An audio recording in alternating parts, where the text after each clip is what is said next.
En Capital Radio, La Trilla, con Juan Quintana.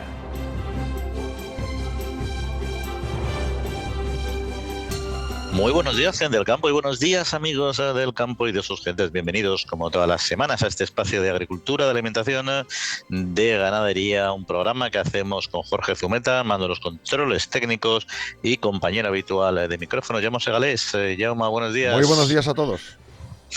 Buenos días y muy mala semana. Hoy no nos queda otra, lamentablemente, que hablar de la Dana, esa gran catástrofe que se ha producido en nuestra geografía, en toda la parte este y centro también. Y lo primero de todo, lamentar muchísimo la pérdida de vidas humanas, que ha sido un auténtico drama. Pero también, y en lo que afecta a este programa, tenemos que hacer mención a los grandes daños que se está produciendo a todo el sector agrícola y ganadero, del que nos tenemos que ocupar, claro. Una auténtica tragedia en vidas humanas, tragedia en puestos de trabajo, tragedia en viviendas, en coches, pero también en seguros y también efectivamente en seguros agrarios y en arrasar muchas cosechas que ahora mismo los agricultores no saben exactamente ni hasta dónde puede llegar el volumen, la magnitud de lo que han perdido. Cosechas, suelo, bueno, de todo. Bueno, luego comentaremos un poquito más en detalle, y ni siquiera vamos a poder abarcar todas las implicaciones que va a tener la Dana para nuestro sector primario. Pero bueno, otros temas nos van a ocupar también. Por ejemplo, vamos a ver hablar de innovación, de tecnología, de un proyecto que ha puesto en el mercado una empresa israelí que se llama Tritoscope y que es precisamente unos sensores, unas sondas de flujo de savia. Suena muy técnico, pero en el fondo es agricultura de precisión. La noticia es fascinante, o sea, puedes conseguir saber qué gota de agua necesita cada planta a través de su sangre, que es la savia, vamos. Sí, metiendo sensores dentro. Bueno, todos sabemos que hay mucha agricultura de precisión hoy en día desarrollada. Hay drones, hay sensores de fotogrametría, hay sensores de suelo, hay sondas, bueno, hay de todo. Pero bueno, este es un avance de luego muy significativo y vamos a hablar con Alberto Ojan Barrena, que es director de desarrollo y negocio en la zona sur de Europa de Tritoscope. Y también vamos a probar un productito que nos gusta mucho, Jaume, que hemos hablado aquí, el aceite de oliva, sí, pero en concreto el aceite de orujo de oliva, que es un producto también muy hispano. Bueno, recuerda que antes untábamos el pan con aceite de oliva y luego con azúcar, que el azúcar está divina y que, por cierto, que ahora mismo están con el tema, está Cora ahora mismo valorando una temporada curiosísima de azúcar, que va a ser muy interesante con la remolacha, ¿eh? Sí, ya hablaremos de ese tema también, pero la cosecha se plantea bien, efectivamente. Charlaremos también con nuestro invitado hoy en este campo, que es Óscar Oliva, que es responsable del servicio agronómico precisamente de Acor. Bueno, pues esto y otros asuntillos de la actualidad que vamos a ir desbrozando hoy aquí en la trilla de Capital Radio. Y les recuerdo en todo caso nuestro correo electrónico para cualquier cuestión, latrilla@capitalradio.es.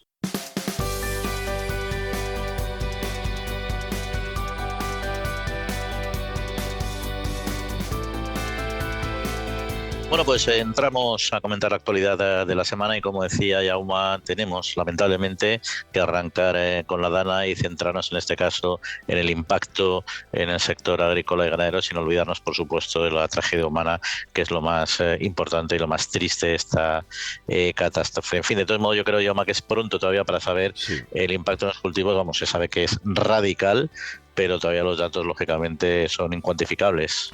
De hecho, todas las asociaciones en Valencia, pues ABA Asaja, por ejemplo, explica que además de advertir que se pierde la cosecha y seguramente se ahoguen y mueran árboles, que no han podido entrar a verlo todavía, como dices, los datos que da COAC ahora mismo en Requena-Utiel, la zona más anegada, 35.000 hectáreas de viñedos. Se había recogido la uva, pero claro, a ver cómo acaban esas plantas.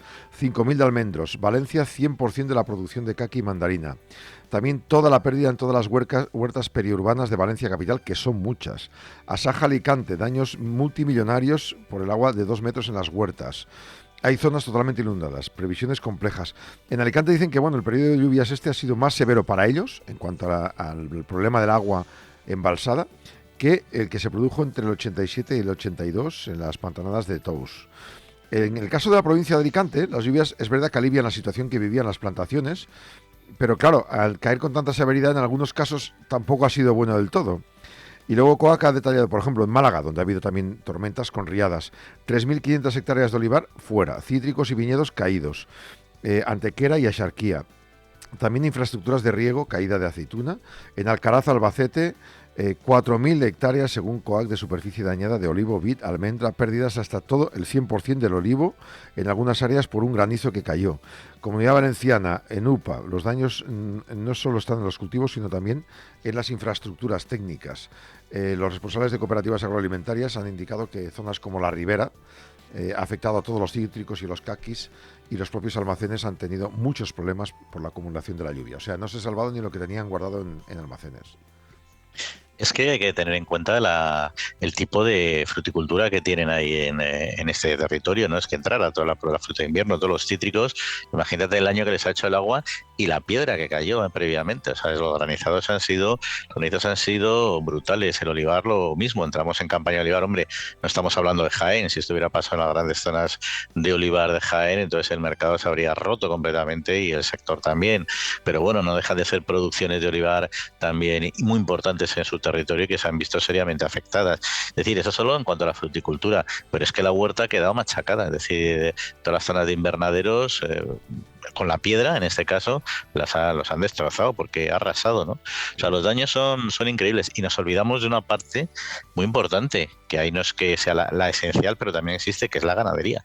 Es decir, las riadas, no sabemos todavía cuántas explotaciones ganaderas y cuántos animales se ha llevado por delante, pero que habrá habido cientos y miles de animales muertos, convencido, tanto en explotaciones, animales en intensivo, como animales en el campo. Lógicamente ahora pues todavía no nos preocupamos de eso, estamos pensando en las personas como es natural, ¿no? Pero también va a haber un impacto en el sector ganadero importante, Sí. por fallecimiento de animales y por destrucción, como Sí, decías sí, tú, sí. de infraestructuras. Y la Y cabaña luego los entera. suelos. Claro, la cabañas enteras. Y luego los suelos. Es que la riada que traen estos barrancos, luego todas esas aguas, en muchos casos, primero arrastran tierras en determinadas Sí, zonas que poseen una escorrentía muy sí. fuerte y una pérdida de suelo, y en otros Te produce tapan un la hierba cambio donde de la claro, composición. donde iban a comer los Claro, o sea que al animales. final el impacto en el sector es agrícola y ganadero, va a ser fulminante en el territorio. En este sentido, bueno, habrá que ver cómo funcionan y qué nivel de coberturas va a poder dar Agroseguro y otros y todo el sistema de catástrofes que conlleva, porque la verdad es que van a ser, Sí. yo creo que extraordinariamente De cuantiosas. momento ya el director general de Agroseguros, Sergio de Andrés, ha dicho que están con el Comité de Crisis de Valencia, que los partes pueden esperar, que lo importante es las personas, la alerta, a ver cómo evoluciona la dana y que cuando termine todo, pues primero la solidaridad con las víctimas y los afectados, y abunda en que se han movilizado todos los recursos para atender a los agricultores y ganaderos. Los daños, dice, estarán cubiertos. Es un evento muy grave que ha afectado a la zona muy rural y muy agrícola del país, en un momento del año donde las plantaciones de cítricos, caquis y hortalizas serán las más afectadas. Aunque también la uva de vino estaba vendimiada y el problema es que puede afectar a los troncos, pero dicen sobre todo eso, que tranquilos, lo primero son las personas y que no se preocupen, que va a haber dinero y que los partes pueden esperar. Sí, el agua se ha salvado afortunadamente por los pelos, Sí, pero se ha salvado, hombre, no puede, afortunadamente no tienen todo el cultivo 100% no es de esta de temporada, esta pero temporada, sí. en esta zona una muy buena parte, sí, sin duda. Y luego aparte hablábamos de este tipo de daños, pero luego están las infraestructuras. Es que con unas inundaciones, con una potencia, un flujo de agua de esta potencia, todo lo que son las tuberías, las acequias, aparte que se quedan negadas, bloqueadas, cegadas de cantidad de cosas que caen, es que también la presión de la propia agua te hace reventar muchísimas infraestructuras de riego. Y hay que recordar que en esta zona la infraestructura de riego es esencial. Ahí está, esa es la otra. Los regantes prevén muchos daños, daños cuantiosísimos. Se han visto afectados muros, tuberías, en general infraestructuras de regadío, que eso también es un dineral, y sobre todo no se ha arreglado hoy para mañana. Aún es pronto, dice el presidente de la Federación de Comunidades Regantes, Juan Valero, para hacer la valoración exacta de los daños del temporal. Esperan entrar en los terrenos y constatarlo. Los productores valencianos han alertado que bueno, han afectado no solo a los cultivos, sino a esas infraestructuras de riego que son clave. Hay muchas acequias inundadas, los daños son muy cuantiosos y además hay que dar ánimo a las personas que están ahora trabajando in situ y les dan también todo el apoyo para lo que necesiten durante estos días. La verdad es que catástrofe total. Ahora estamos todavía todos en shock por los daños a las personas y las pérdidas de vidas humanas, etcétera, pero cuando empecemos a cuantificar todo lo que ha pasado en el campo, en una zona tan agraria como tan agrícola como está la cuenca del Mediterráneo, la zona de Levante, y ahora que está subiendo para arriba, que todavía queda mucho para arriba, como sigue subiendo la Dana, pues vamos a ver cómo afecta, porque las personas se pueden poner a salvo en un momento dado, ahora cuando saben que viene y tal, y pueden preverlo, pero los animales es mucho más complicado y el campo es inamovible, o sea que Piensa que ese se están está las vidas humanas, eso es expuesto. lo prioritario. Luego están todos los Sí, bienes que sí, se sí. han perdido, casas y coches. Pero después de todo lo Ujú, perdido y los productos que se han perdido porque se han inundado, los animales que se han ujú. muerto, es la capacidad de producción que pierdes. Es decir, en los próximos meses o en los próximos años vas a producir menos y va a costarte más producir. Eso y también las Sin tiendas y duda. las empresas que han ido perdiendo sus negocios, claro, es lo mismo.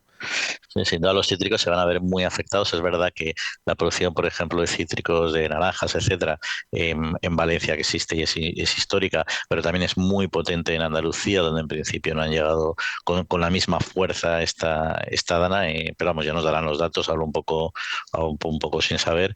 Y bueno, y luego, por ejemplo, los limones, habrá que ver en Murcia cómo han quedado, que es la gran zona limonera. En todo caso, afectará al mercado de cítricos este invierno es seguro, de una forma u otra. Sí, Oye, Yauma, ya para terminar esta cuestión de la que iremos dando información según podamos ir teniéndola, ¿no? Pero luego también está el papel que sí. están jugando los supermercados y hipermercados porque la población se ha puesto nerviosa y han tenido que llamar a la calma, ¿no? Bueno, primero, aparte de eso, ha habido pillaje y ha habido robos. Y ha habido gente que no solo ha robado agua que necesitaba, sino se han llevado hasta televisores y ropa de deporte.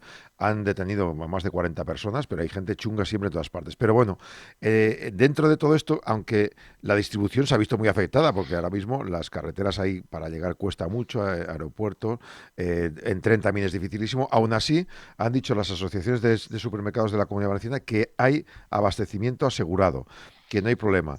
Por ejemplo, la Asociación Valenciana de Supermercados, que tiene pues más y más con su Mercadona, han dicho que no hay problema. También lo ha dicho Asedas, con Día, Lidl, Aldi, Anget, Carrefour Alcampo, Corte Inglés. Todas ellas dicen que hay un sistema muy sólido de distribución en esta comunidad precisamente, que se garantiza el suministro de productos en las tiendas por este contexto, y subrayan la gran eficiencia de sus plataformas logísticas que hacen que los consumidores tengan garantizados los productos, especialmente el agua. Además han desmentido que se hayan producido cortes de agua, en algún sitio puntual puede ser, pero había mensajes que decían que están sin agua potable y la gente robando agua, que dejen de robar y que vayan a comprar, los que puedan, claro, los que hayan perdido todo hasta la cartera, pues habrá manera de ayudarles, pero que los supermercados tienen para poder seguir viviendo allí más o menos dignamente. Sin duda, hay que llamar a la calma. Es cierto que es difícil mantenerla cuando estás dentro del problema. Desde fuera se ve con la cabeza más fría, pero bueno, indudablemente hacen bien en llamar a la calma.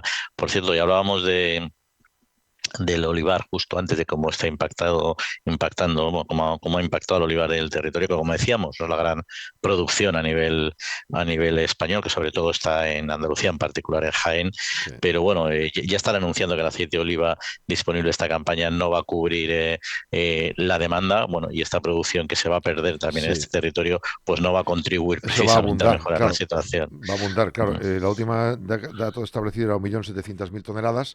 Esta cantidad son 275.000 menos que la media de las últimas 5 campañas. Hay que decir que llevamos 2 campañas y la última fue dantesca. Es decir, que es más que el año pasado, pero menos de las últimas 5. Y claro, hay parte de 186.000 toneladas de stock de inicio de campaña, nivel bajísimo, frente a las 474.000 que suele haber siempre en estas últimas 5 campañas de promedio. Esto y además la exportación hace que la recuperación del mercado y el consumo, porque los precios han moderado o no suben tanto, pues calculan que hay unas previsiones de venta de 1.460.000 toneladas, mucho más de esta cantidad, con lo cual, con la caída de producción de los últimos años, va a hacer falta más aceite de oliva de otros sitios o puede ser que suba el precio. Bueno, lo que se sabía es que la recuperación no iba a ser de un año para otro, salvo que viniera una superproducción, porque hay que cubrir stocks y luego también hay especulación en sentido positivo, me refiero al mercado del Sí, aceite de oliva, como en otros tantos, ¿no? Y hablas un poco también de futuro, ¿no? Entonces, bueno, el tema es que vaya bajando respecto a los precios exorbitados que hemos tenido en las últimas campañas y no va a ser de la noche a la mañana, eso está claro, ¿no? Pero bueno, vamos a dejar este primer bloque con este protagonismo no deseado, desde luego, de lo que ha sido está siendo la dana y en este caso su impacto dentro de nuestro sector agrícola de toda la cornisa mediterránea, y seguiremos hablando de ello porque ahora tenemos que abordar otros temas, en concreto los temas de la innovación, de la tecnología, de la agricultura de precisión y también de agua, pero en ese sentido en positivo.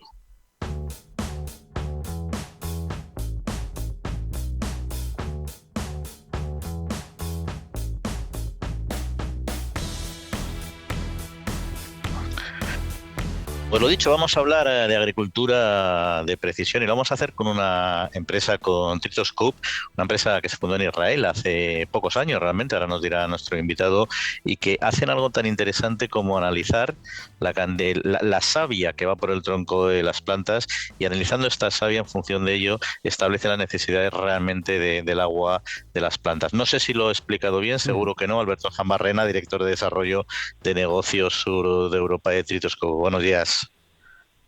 Hola, buenos días. ¿Cómo estás, Juan? Bueno, pues era un Encantado de poco que hablar nos contigo. contaras. Sí, has hecho una primera Igualmente. introducción, has dicho analizar la savia y bueno, pues en definitiva lo que estamos haciendo es buscar el medir cuánta cantidad de savia está pasando por el tronco de los árboles y de esa manera ver cómo están transpirando los árboles y así poder calcular el riego que necesitan. Cuéntanos un poquito cómo funciona el tema de la sonda, cómo se introduce, cómo se calcula la savia y por tanto el agua que necesita el tronco.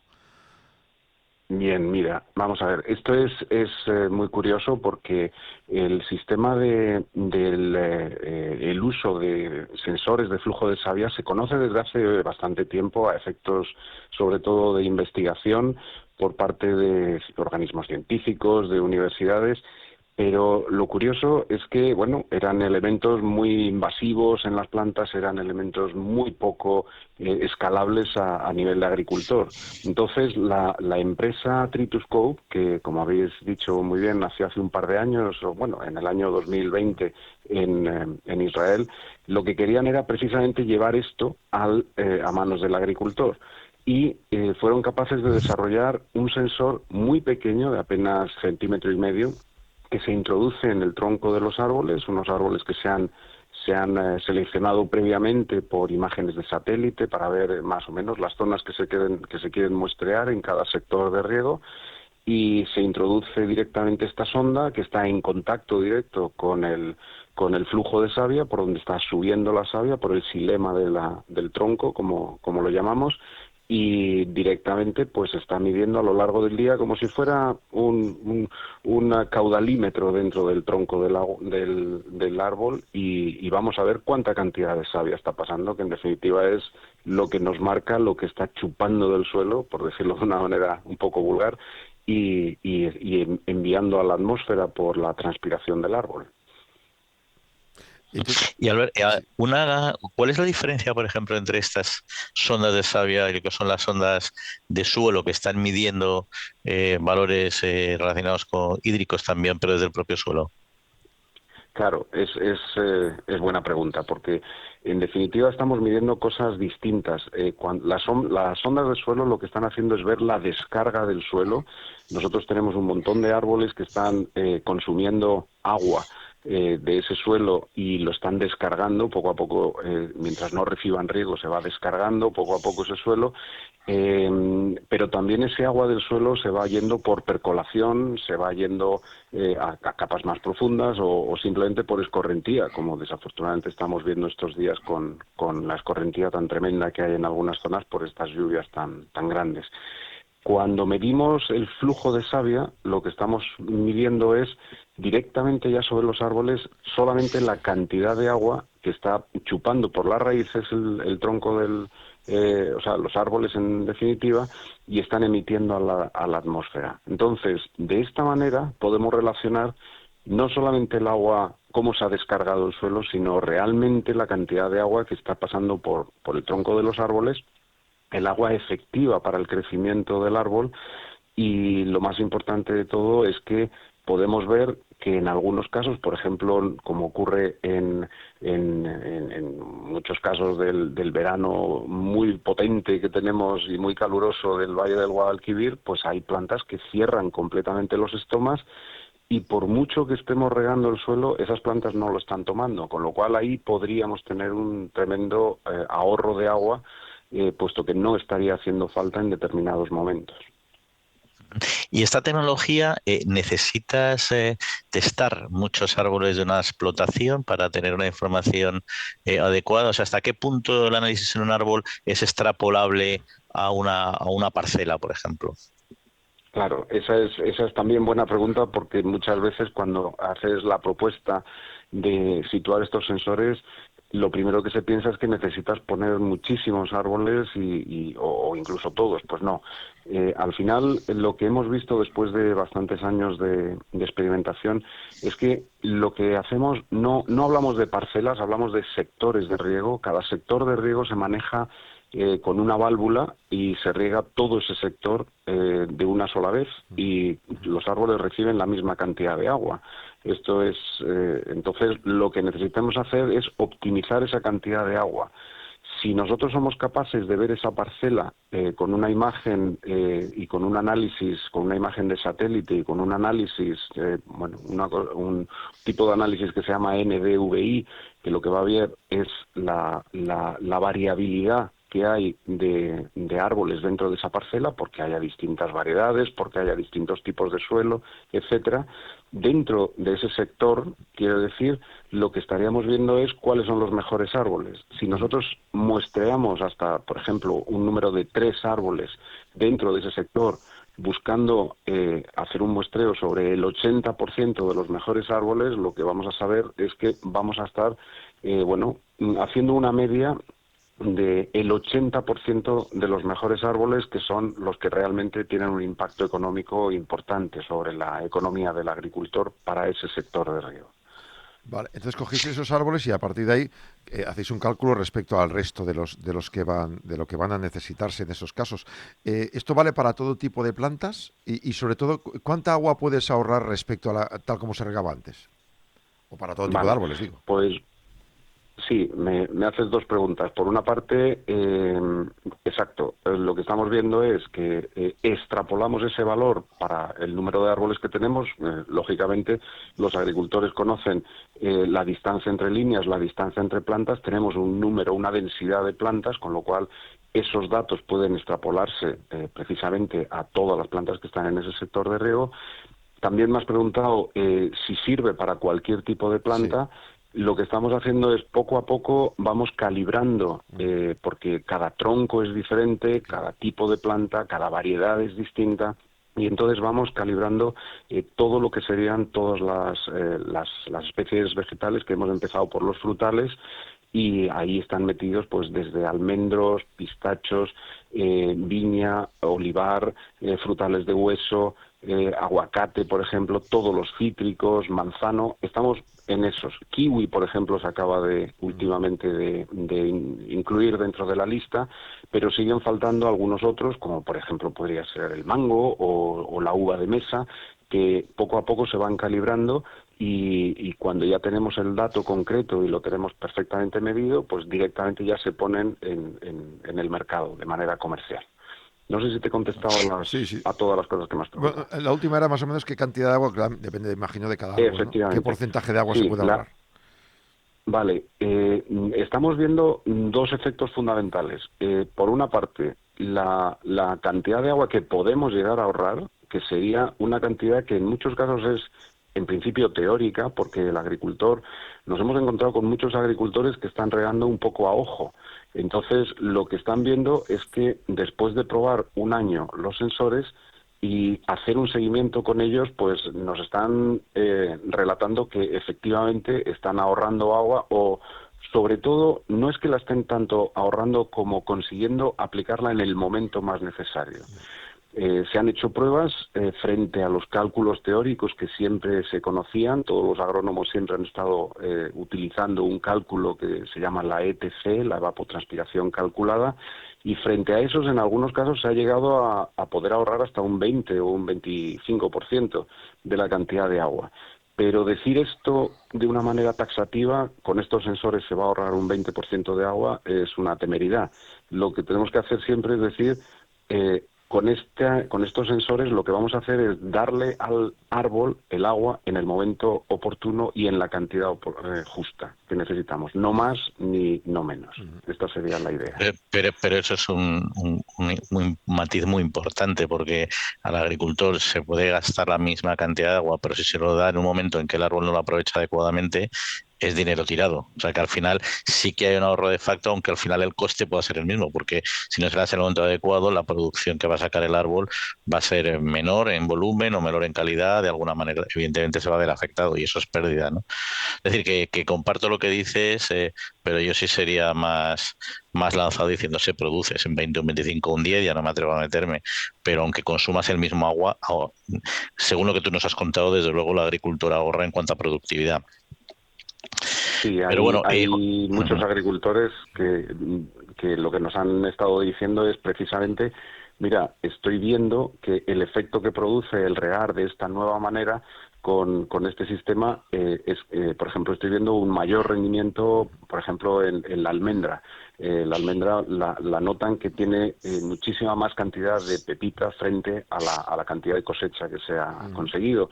O hay otros que, efectivamente, lo que acabas de decir tú, si ven que en pleno agosto el árbol no está absorbiendo humedad del suelo porque tiene los estomas totalmente cerrados para no deshidratarse por el exceso de calor, pues todos los riegos que se estén aplicando en ese momento no me están lavando el suelo, no están llevando el fertilizante a zonas más profundas y ahí se produce un ahorro que, aunque es difícil de cuantificar, pero existe, lógicamente.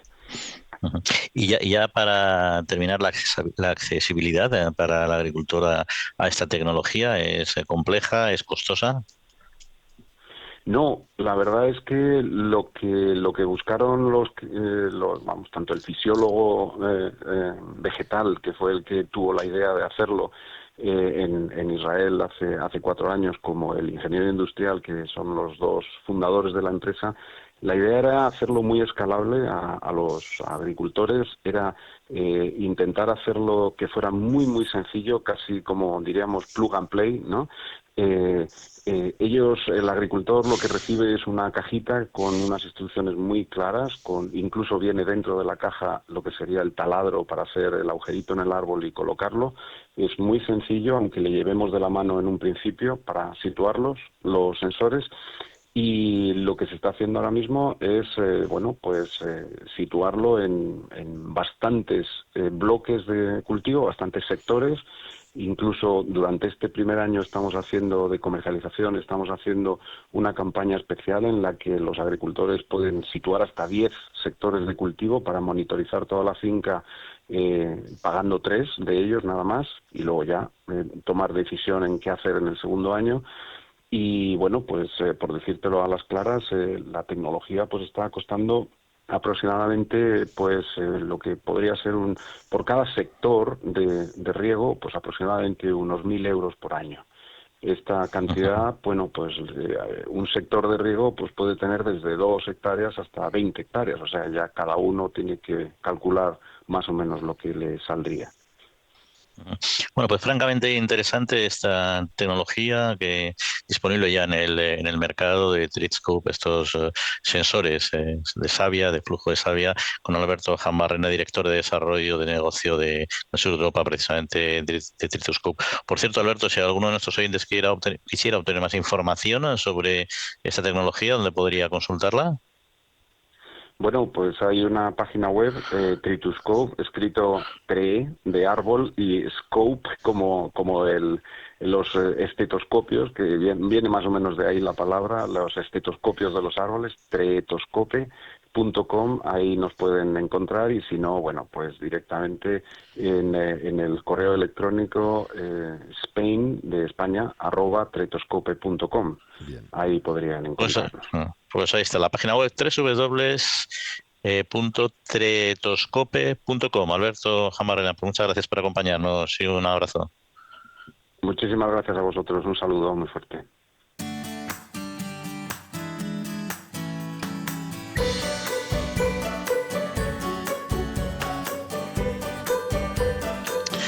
Bueno, pues continuamos aquí hablando de cuestiones de actualidad muy interesantes, esta tecnología que nos ha encantado escuchar. La verdad es que sí, y entramos, son auténticos cirujanos de las plantas.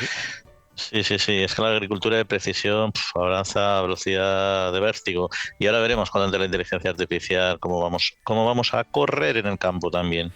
Oye, había algunos temas de actualidad, Jaume, que nos quedaban por comentar. Hablábamos antes de la distribución por el tema de la dana. Vamos a hablar por otra cuestión y es de las marcas en concreto de distribuidor, no hipermercados sino supermercados, que ha supuesto una destrucción acumulada de valor añadido de 1.792 millones de euros en el gran consumo entre 2019 y 2023, al menos así lo afirma un estudio de Promarca. Acuérdense que tuvimos entrevista con Promarca no hace más de mes y medio Uh-huh. y nos daban en la puntita el avance de este estudio. Bueno, pues ya lo han presentado el informe y explica que mientras en el año 19, antes de la pandemia, cada euro gastado en distribución generaba 0,21 euros de valor añadido, en el año 23 ha disminuido a 0,19 de la marca blanca, lo que es un 10% del valor añadido, que acumula una pérdida de 1.800 millones de euros. Eso se puede hablar, claro, ese trasvase a la marca blanca, aunque parezca muy poquito, este impacto, pues se puede hablar, por ejemplo, de valor añadido para generación de empleo. Las marcas de fabricante han generado 1.370.000 empleos, el 65% del sector de gran consumo y el 6,3% de todo el empleo de España, del cual 547.000 son directos, 830.000 indirectos, y además hay que decir que las mujeres han aumentado un 13% los puestos de trabajo, hay más de medio millón de trabajadoras, y jóvenes de 16 a 25 años, 96.000 nuevos. Eso los de Promarca, la marca. Claro, cuando haces marca de fabricante, cuando haces marca blanca, estos trabajos se reducen mucho porque hay menos margen. Además, el peso de las marcas de fabricante en el Producto Interior Bruto apenas ha variado desde el año 19, el 7% del PIB. La distribución han aumentado un peso de 1,3 puntos, con lo cual se da un avance, aunque supone solo un 3,3% del PIB, es un avance importante para ellos. El valor añadido generado por las marcas de fabricante y distribuidor en el sector del gran consumo, pues las primeras han aportado un valor añadido del 2,05 del PIB y las marcas de marca blanca 0,34%. Y tenía un apunte final, unas declaraciones de los responsables de esta entidad, de Promarca. A pesar del buen comportamiento de la generación de empleo, podría haber sido mucho mayor si no se hubiese perdido un porcentaje de valor añadido que genera cada euro de la compra en marcas de supermercado y no la marca de fabricante. Dice Pues Promarca, claro. interesante, sí. Sí, sí, sí, no, pero interesantes esos datos porque siempre está la discusión, la ducha habitual, encarnecida a veces, ¿no? Pero oye, antes de pasar a nuestro siguiente tema de actualidad y a nuestro siguiente invitado, me gustaría hablar de los mercados exteriores, Sí. ya más sabiendo que España es la séptima potencia exportadora a nivel mundial en cuestiones también alimentarias. Y bueno, pues ha habido una reunión y unas conclusiones de los consejos asesores en distintos países, ¿no? En mercados En estratégicos. efecto, así es. Bueno, las exportaciones agroalimentarias superan los 70.000 millones de euros este año, con un saldo comercial positivo el mejor de hace 25 años. Y hay tensiones geográficas y mundiales, ¿no? Bueno, pues son, como tú dices, la séptima potencia de la Unión Europea y a nivel mundial, no, la séptima mundial y la cuarta de la Unión Europea. Exacto. Bueno, los expertos llaman a crear vínculos más fuertes con las marcas de restauración. Eso se está haciendo mucho a través del ICEX. Han metido 21 millones de euros, pero cada año lo están haciendo. La idea es maridar, es decir, llevarte a un chef o gente famosa de restaurantes famosos en varios países y allí dar a probar los productos, ¿no? Entonces se explica los productos que hay, pero la gente los prueba y es la mejor manera. La hostelería siempre ha sido el mejor motor, tanto para los turistas que vienen aquí, que luego se van pidiendo ese producto en su tierra, como para los sitios en los que se introduce un producto nuevo. Por ejemplo, China está en un momento de ralentización económica después de haber tenido un notable desarrollo. Hay una demanda débil pero estable con los últimos cambios regulatorios. Estados Unidos hay incertidumbre, es el séptimo socio comercial en valor de alimento y bebida para nosotros, según quién gana, si Kamala o Trump. Hay barreras normativas enormes, marcas muy consolidadas, no hay imagen clara del producto español y hay que conseguirlo. En Japón todavía peor, se conocen poco los productos españoles, la distribución es limitada y dependen de algunos pocos alimentos, por ejemplo el porcino de capa blanca. Fortalezas, sí que hay alta calidad de las certificaciones, sobre todo el aceite de oliva como producto saludable, pero es poquito y se vende como, igual que el jamón ibérico, como algo exclusivo, no para gran consumo. Reino Unido, es verdad que ha aumentado un 22% en el año 23 la exportación allí, desde el año 19 con el tema del Brexit había mucho miedo, pero parece que estamos España muy bien posicionados ahí. Se ha pedido un poco de sentido común a la hora de adoptar decisiones basadas en la ciencia y de conseguir precisamente pues que más allá del cataclismo que hubo del Brexit pues se siga vendiendo allí y se siga teniendo unas buenas relaciones figuras de calidad, inclusión de producción sostenible y saludable. Y también se han analizado producciones y oportunidades de negocio en otros mercados de vino, quesos y frescos, especialmente frutas y hortalizas, que parece que en Reino Unido siguen funcionando muy bien. Es que nuestro sector alimentario tiene mucha cintura. Lo decía precisamente el director de profesional Interpor de cerdo de capa blanca, Alberto Herranz, cuando decía que es que el sector del cerdo blanco en concreto que mencionaba Jaume tiene precisamente un juego de cadera y una flexibilidad que le permite sostenerse muy bien en las guerras comerciales. Claro, así es. Ellos han demostrado que, pese a los problemas que hay con el tema de China y todo esto, las medidas de investigación antidumping, por cierto, explican que se seleccionó en China a 3 empresas europeas, danesa, holandesa y española, y les han pedido una de papeles tremendos, y ahora están en compás de espera a ver qué ocurre. Según estas empresas, funcione el informe, pues van a comprar más o menos. Hay máxima colaboración en este proceso, pero lamentan que han estado envueltos en él sin comerlo ni beberlo, porque esto venía por los coches el añadido de aranceles a los coches chinos. China es un mercado importante, 1.600 millones de euros hay en juego. Los productos de cerdo tienen una alta demanda entre las familias españolas, han crecido la compra un 4%. Se ha congratulado de ello los responsables de Interpor porque el mensaje va calando, la sostenibilidad y la calidad. Valoran el trabajo desarrollado para liderar acciones de sostenibilidad, de bienestar animal. El porcino, dice, está en un momento sanitario perfecto, no hay que bajar la guardia, eso sí, y han elaborado un kit de bioseguridad para las empresas que lo tienen en su web. Por todo ello, la sanidad ocupa y preocupa, y además destacan que la nueva extensión de norma aprobada este verano están muy satisfechos con el resultado de la misma. Pues ahí queda. Y ahora, Jaume, si te parece, cambiemos de tercio y hablemos de azúcar.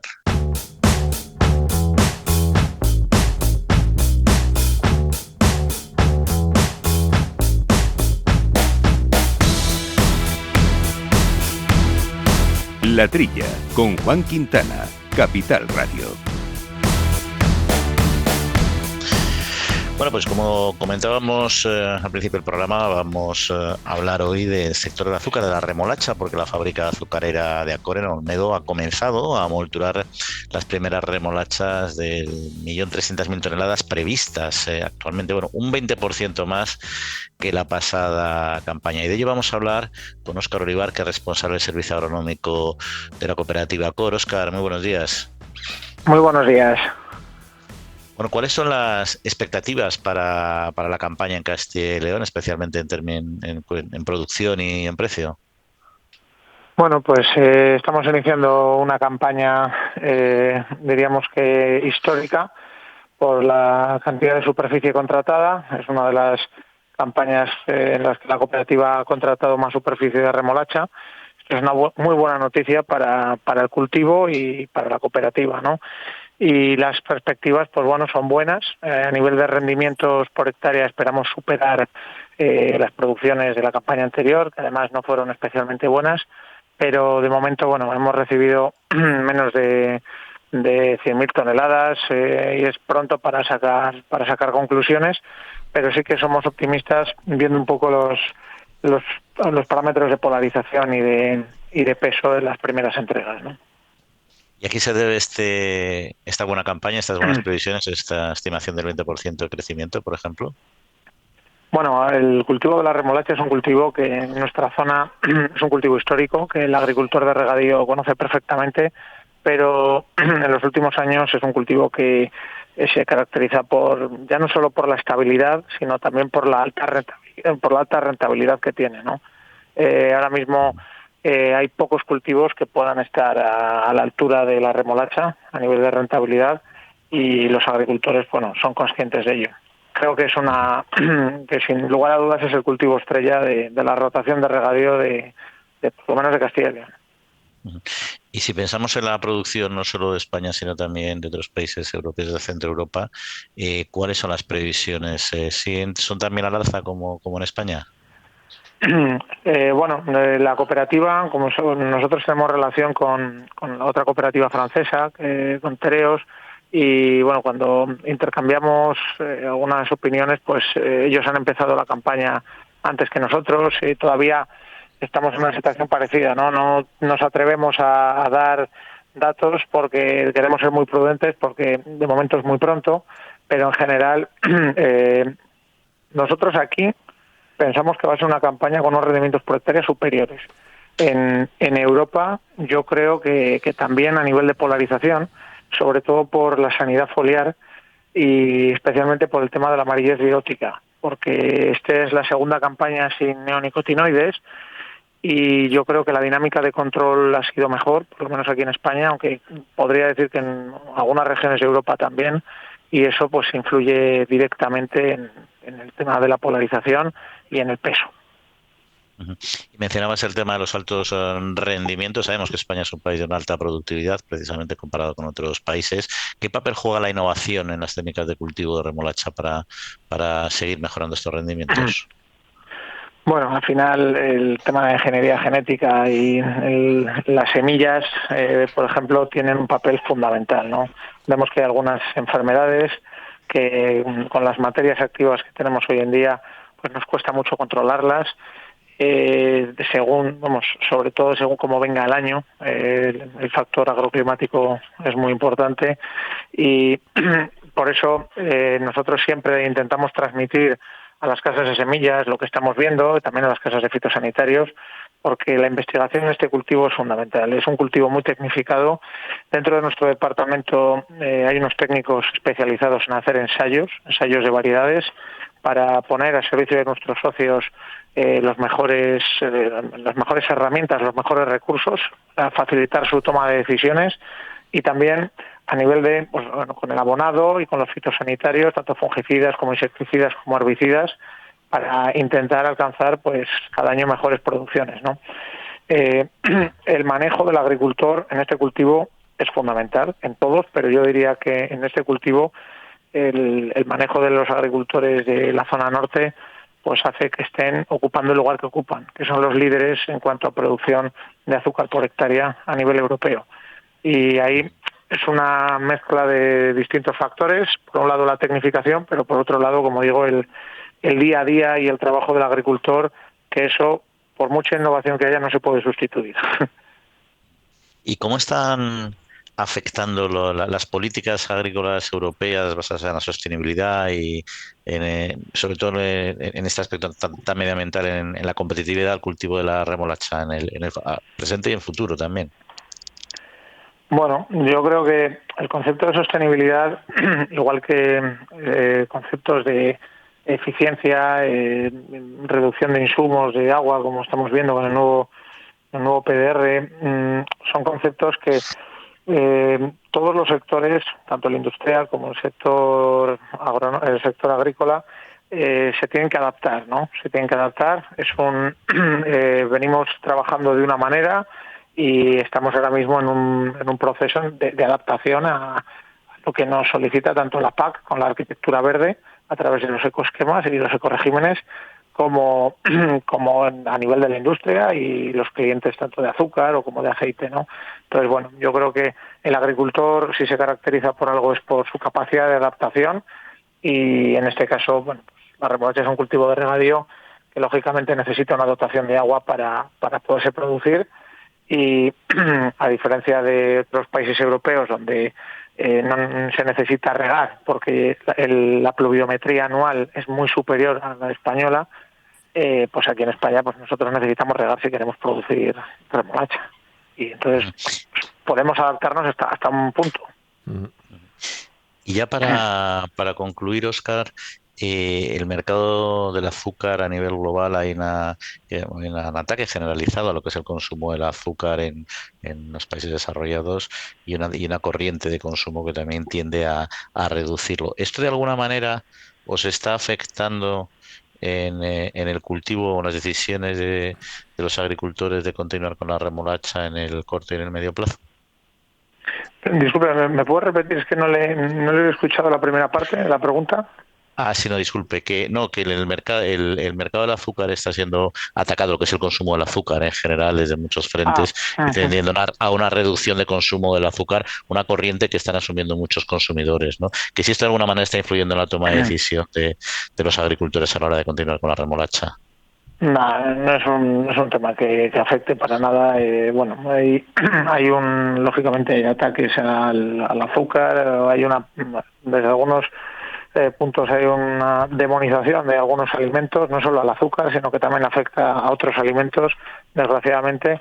Y bueno, pues al final yo creo que es un tema que por no entrar mucho en detalles, desde el punto de vista agrícola, que es a lo que me quiero ceñir, el agricultor no entra en eso. El agricultor al final tiene una visión empresarial. El agricultor opta por cultivos que le den rentabilidad, ¿no? Luego, además, en España somos deficitarios en cuanto a producción de azúcar, o sea, producimos menos azúcar de la que consumimos. Por lo tanto, al final nosotros necesitamos importar azúcar para cubrir nuestras necesidades. Entonces, desde ese punto de vista, tampoco tenemos ahí un problema. ¿Va la mayoría del azúcar a empresas transformadoras o también para el gran consumo en España, de la que producís vosotros? Disculpe, ¿me puedo repetir? ¿El azúcar que se produce en España, la mayoría va para empresas transformadoras o también va mucho para el consumo, para vender en lineales? Pues le digo la verdad, la parte comercial no es mi área. Eso yo creo que le puede informar más el director general de la cooperativa, pero no es mi área. Bueno, una última que seguramente es de todos vosotros. Habéis recibido, creo, el premio Cooperativa de este año, ¿no? De Cooperativas Agroalimentarias. ACOR. Sí. Eso imagino que una satisfacción no solo para vosotros, sino también para todos los que trabajan, los agricultores que trabajan con vosotros, ¿no? Bueno, es un premio para todos los socios que forman esta gran cooperativa, que son por y para quien trabajamos, y gracias a ellos pues se pueden llevar a cabo todos los proyectos, todas las acciones, y al final pues tanto el Consejo Rector como la dirección, como cualquier trabajador, lo que hacemos es pues dedicar nuestra energía y todo el trabajo diario pues para intentar hacer las cosas lo mejor posible y que esta cooperativa siga creciendo. O sea que es una satisfacción. Pues enhorabuena, Óscar, a toda la cooperativa y a toda la gente vinculada a ella. Óscar Olivar, responsable del Servicio Agronómico de ACOR. Pues un saludo y muchas gracias por atendernos. Muchas gracias a ustedes. Un saludo. La Trilla, con Juan Quintana, Capital Radio. Tenemos que hablar del agua también, sí. Hablando de transparencia también, que lo que te ofrecen los bares y los restaurantes, ¿sabemos lo que es realmente cuando hablamos de agua? El agua. El 90% de los consumidores demanda que se les informe del tipo de agua que se va a servir en un restaurante y cuánto va a pagar por ella, según la encuesta nacional hecha por Metroscopia para el Instituto de Investigación Agua y Salud, que analiza la percepción y preferencias de los consumidores. Muchas veces se genera confusión sobre qué tipo de agua te están ofreciendo en el bar o en el restaurante y si vas a pagar por ella. Y es necesario que se informe y que cada uno decida. Esto lo señala el doctor Luis Gutiérrez Serantes, doctor en Medicina y Cirugía por la Complutense, miembro del Comité Científico del Instituto de Investigación Agua y Salud. Los restaurantes pueden ofrecer al cliente agua mineral natural, agua de grifo en jarra o vaso y agua filtrada en el propio establecimiento, que va en botella de vidrio, a veces con el nombre del restaurante. Bueno, pues hay que especificar qué tipo de agua y si te van a cobrar por ella. 1 de cada 6 consumidores es consciente de que le están sirviendo agua de grifo filtrada y se la están cobrando. 8 de cada 10 declaran que no están dispuestos a pagar por esa agua del grifo filtrada y por tanto les gustaría tener esa información. Sobre las aguas minerales, que cuando te dan la botella crees que es esa, la mineral natural tiene características únicas. Son distintas de las aguas, tanto de grifo como filtradas. Vienen de acuíferos subterráneos, son puras desde el origen, se protegen de la contaminación, bacteriológicamente sanas, no requieren ningún tratamiento químico para el consumo a diferencia de las otras, se envasan a pie de manantial con todas las garantías y la composición en mineral y propiedades saludables permanecen constantes. Hace más de 300 análisis diarios de estos tipos de agua. Por eso, que cuando coges un agua, tienes que saber si es de una o de otra. Mineral no es lo mismo que el agua del grifo filtrada y por tanto si te van a cobrar por ella. Si estás de acuerdo, lo pagas.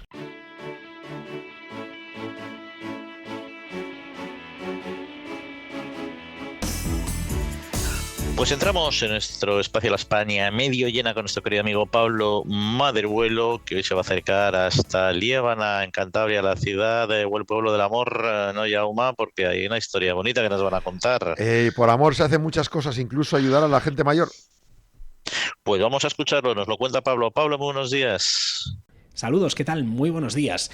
¿Cuántas veces hemos contado, aquí en La España medio llena, en La Trilla, historias de gente que se marcha a los pueblos por amor? Es el caso de Ana. Ana llegó a Liébana, a Cantabria, por amor. Y estando allí se dio cuenta de que tenía que encontrar un modo de vida para desarrollar su proyecto profesional en el entorno en el que vivía, en un entorno rural como el cántabro. Hoy nos ha contado su historia, que es la historia de un proyecto dedicado al cuidado y la ayuda a domicilio para personas mayores del medio rural. Hola, ¿qué tal? Buenas tardes, soy Ana. Aunque vivo en Liébana, Cantabria, soy natural de Almería. Y seguramente os preguntaréis cómo acabé yo aquí. Pues bueno, pues yo vine a Liébana, como se suele decir así como muy tópico, por amor. Y aquí me quedé. Y bueno, pues así a nivel general, o resumiendo un poco, el proyecto de emprendimiento surgió básicamente de la idea de no saber qué hacer con mi vida en un pueblo. Y un día en el sofá de mi casa con mi pareja diciendo, no tengo ni idea qué hacer con mi vida, no sé dónde buscar trabajo, no sé de qué trabajar, he estudiado, no sé qué hacer.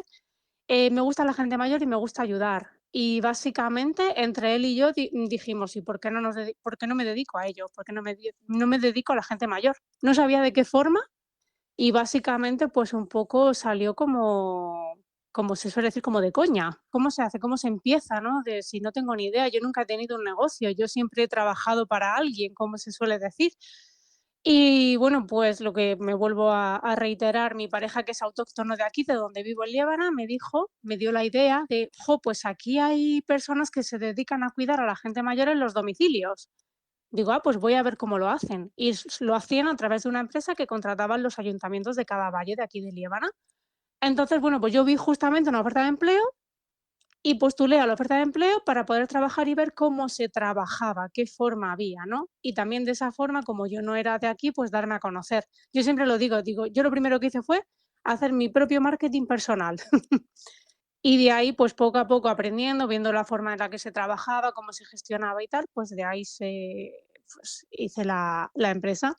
A priori, en un primer momento era muy factible, era un proyecto muy factible que no tenía que hacer una gran inversión económica. Como yo digo, me lo podía permitir de mi bolsillo. Y así empecé y así sigo, con mi propio coche, el ordenador de casa, y bueno, pues parecía que era una cosa que iba a ser más complicado de lo que parecía, pero la verdad que tuvo muy buena aceptación, porque al final Líbano es un territorio en el que el porcentaje de adulto mayor, en este caso, pues es muy notable, hay muchísima gente. Y poco a poco, pues me fui dando cuenta que estaba contribuyendo, aparte de ayudar a esas personas mayores, estaba contribuyendo también a que esas personas no se fueran de sus casas, ¿no? A otro tipo de estructuras, como pudiera ser, pues, o una residencia o un centro de día o lo que fuera. Es decir, que no salieran de su pueblo. Y al final estaba contribuyendo a la despoblación, a que no hubiera más despoblación o que no haya más despoblación. Y además también, bueno, pues dignificando un poco la profesión de auxiliar de ayuda a domicilio, haciendo ver, digamos, a nivel social de que es un servicio esencial y sobre todo en este tipo de territorios. Y siempre pues suelo poner de ejemplo que un señor que se queda viudo, le han retirado el carnet del coche, tiene una medicación que tomar y una compra que hacer. O le encanta leer el periódico a diario, pero no tiene quien se lo lleve porque no ha tenido hijos. Entonces, ¿qué? Son cosas muy banales, muy del día a día, que no nos damos cuenta, pero cuando nos llega la hora, pues dices, ahí va, madre mía. Entonces, bueno, pues al final de una cosa que surgió, como dije antes, como de coña, pues he creado o creo que he creado un servicio que puede ayudar mucho a la gente de donde vivo. Que le da la vida a la gente, porque la soledad, cuando no es deseada, es muy dura, ¿verdad? Exactamente, la soledad no deseada es muy complicada. Es muy a la persona que va, en este caso, pues, a ejercer, pues, su labor o que va a trabajar a nivel profesional, que no es cuidador familiar, sino que es cuidador profesional.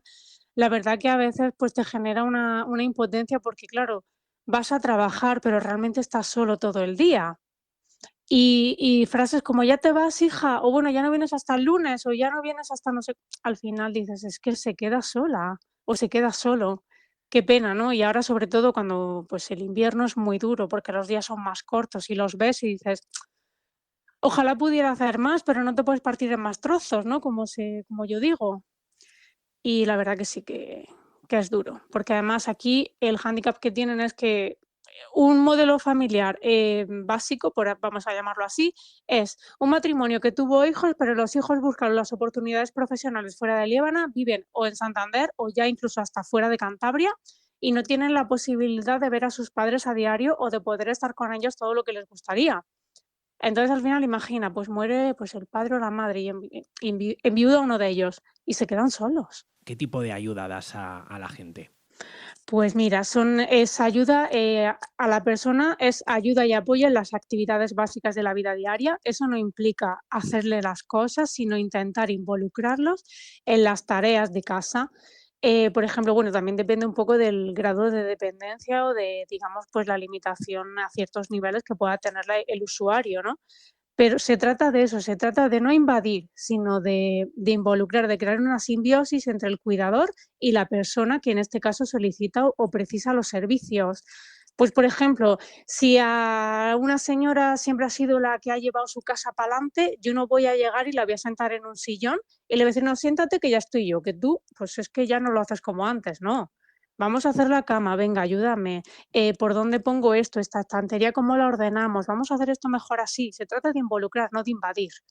Entonces, bueno, pues esa es una premisa que yo tengo a la hora de hacer las intervenciones. ¿Y qué se suele hacer? Pues eso, adecuar las zonas de uso habitual del usuario, pues su habitación, el baño, salón, la cocina. Se limpia, se lava, se plancha, se hace la comida, lo que precisen. Y mismamente cuidados a ellos, claro, pues apoyo en el aseo, si es preciso bañarlo, se le baña, si hay que ayudarle a vestirle, se le viste, si hay que ponerle un pañal, se le pone. Todo lo integral de la persona, ¿no? Digamos, es un cuidado integral, incluyendo el domicilio, claro. Imagino, Ana, que también para ellos ver una cara conocida, aunque tú no hayas nacido allí y hayas llegado por amor, como decías al principio, es también un síntoma o un símbolo de confianza, ¿no? Y que eso para ellos es una tranquilidad. Es lo más importante de todo. Tú puedes ser un profesional como la copa de un pino, tener una formación de la leche que como no le entres por el ojo, no entras de la puerta de su casa. O sea, es súper importante, la conexión es muy importante, conectar con la gente. Es muy importante hacerte ser parte de su casa, de yo vengo aquí a ayudarte. De hecho, yo, cuando a lo mejor me piden algún presupuesto o voy a alguna entrevista por primera vez con una familia, siempre la primera pregunta que hago es ¿a qué quiere que yo le ayude? No, hija, nada, a mí no me hace falta, es la primera pregunta que te dicen porque son personas que han trabajado toda la vida y todavía se siguen considerando muy válidos y lo son. Lo que pasa que ya no de la misma manera. Entonces, el aceptar ayuda es complicado. Entonces, yo siempre le hago la misma, ¿a qué quieres que yo te ayude? ¿O a qué crees que yo puedo ayudarte? Y el primer día, pues igual no haces nada. El primer día igual solo hablas, pero es que es esencial para que luego tú puedas, digamos, intervenir a otros niveles en la casa. ¿Cómo te podemos encontrar? ¿Cómo podemos seguirte en redes sociales? Además, haces vídeos, das consejos. ¿Cuál es la fórmula para entablar contacto contigo? Vientosur /asistencia /SL. En 7 días volvemos con más historias del medio rural aquí en La Trilla. Hasta la próxima semana. Adiós. Bueno, Jaume, pues nos va acabando el tiempo del programa, muy entretenido, muy triste también por todo esto de la Dana. En fin, veremos la semana que viene cómo evoluciona y comentaremos más cuestiones. Pero antes de irnos vamos a hablar de algo dulce. Hemos hablado de remolacha antes y habrá que terminar hablando de la venta de pasteles artesanales por todos los santos. Este fin de semana largo, sí señor, eres un dulzón. Bueno, aumenta entre el 2 y el 4% respecto al año pasado, alrededor de un 3% los precios, la producción. Según la Confederación de estos productos empresarios de pastelería, dicen que aunque se venda ese 4% más, está lejos de compensar el aumento de costes de producción, con un 3% más caro el producto, porque tienen problemas, efectivamente, bueno, pues no solo es los salarios, sino también los insumos, azúcar, aceite de oliva, frutos secos, todo ha subido. Además, hay que decir que panellets, se calculan 11 millones de panellets, de los cuales unos 6, casi más de la mitad, serán de piñones. Van a mantener los precios en Cataluña estos panellets. Y de la cantidad de buñuelos que se van a vender, por ejemplo, en Madrid, 500.000 kilos de dulces tradicionales, de los cuales 385.000 serán de viento, los otros huesos de santo, 80.000 kilos, 10.000 de empiñonados y almendrados. En este caso dicen que calculan que subirán un 3% el precio. Y bueno, luego Halloween, si quieres, los dulces de Halloween, que también está suponiendo un 10% de las ventas anuales de los que producen caramelos y chuches, el Halloween. Estoy alucinando, yo no pensaba que vendían tantos, con formas terroríficas y sabores imposibles, pero se vende ahora mucho. Pues sí, yo no sé, yo soy golosete, sí, me gusta este tipo de dulces. Tú ahí en Cataluña, como le pegas al Nosotros hacemos panellets en casa y luego los compramos de pastelería para comparar la calidad del pastelero y lo mal que los hago yo. Pues si me van a regañar los oyentes, seguro muchos de ellos, pero hombre, dense un homenaje y pédense un buen atracón hombre, atracón moderado de dulces, que no hay que comer mucho dulce, pero en momentos especiales a nadie le amarga un dulce, y esto es menos todavía. Luego ya el resto de la semana uno ya cuidará y será saludable. Pero bueno, ya nos tenemos que ir, así que se nos acaba el tiempo, que pases buena semanita. Feliz fin de semana a todos, mucha calma, mucha paciencia y mucho ánimo a todas las personas que han perdido todo y ojalá salgamos de esta pronto. Ahí está, un saludo a todos, buena semanita y nos vemos en 7 días.